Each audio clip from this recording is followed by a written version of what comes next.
Bonjour, je m'appelle Justine, j'ai 29 ans, je suis d'Arras. Intervenante chez Croustillant depuis 2014, j'ai tout d'abord donné les cours aux débutants et confirmés.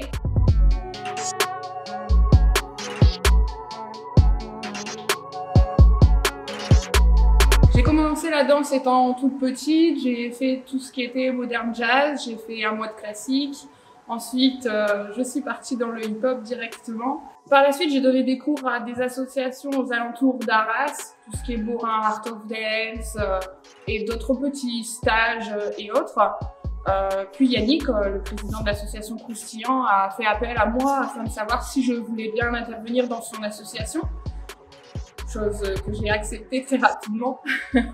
J'aime plusieurs styles dans le hip-hop. Ce que je pratique en majorité, ça va être tout ce qui est hip-hop, new style. J'aime aussi tout ce qui est afro, dancehall. Lors de mes cours, lors de mes interventions chez Croustillant, je touche vraiment à tous les styles, sachant que j'ai des petits de 6 à 11 ans, donc les débutants.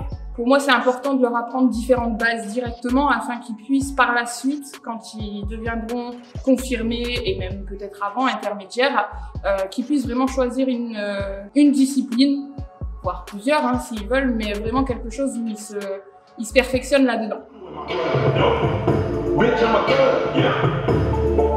Alors j'ai un peu suivi l'évolution depuis quasiment le départ. Je suis arrivée 2 ans après la création de l'association. C'est vrai qu'au début, on n'avait que quelques élèves, donc pas autant de groupes. Il y avait vraiment qu'un groupe débutant, donc c'était vraiment les petits. Et les grands étaient tous mélangés, donc avec des niveaux différents.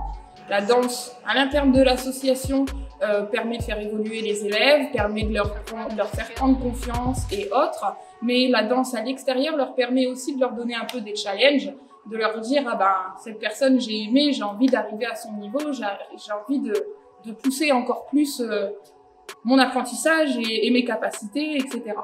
Et puis au fur et à mesure des années, plus d'adhérents, donc forcément on s'est dit on va faire un groupe intermédiaire et un groupe confirmé pour pouvoir vraiment étendre les niveaux, étendre les styles aussi, parce que forcément on peut pas forcément faire la même chose avec des petits qu'avec des adultes. Et puis la moyenne d'âge était aussi assez large.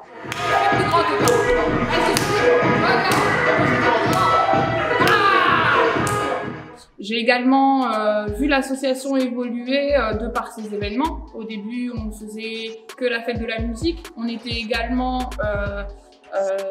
responsable du pôle danse, mais d'un événement qui était déjà créé et qui ne faisait pas partie de l'association, donc tout ce qui était Street Impact. On a fait beaucoup d'événements pour la mairie, au Beffroi, pour le département par exemple, à Olin. Et puis maintenant, depuis quelques années, on a le Battle Break It, donc le Battle Break It qui est l'événement phare de l'association, donc où on rejoint tout ce qui est hip-hop, donc danse debout, et tout ce qui est breakdance. Cet événement prend de plus en plus d'ampleur au vu de l'association qui grandit également.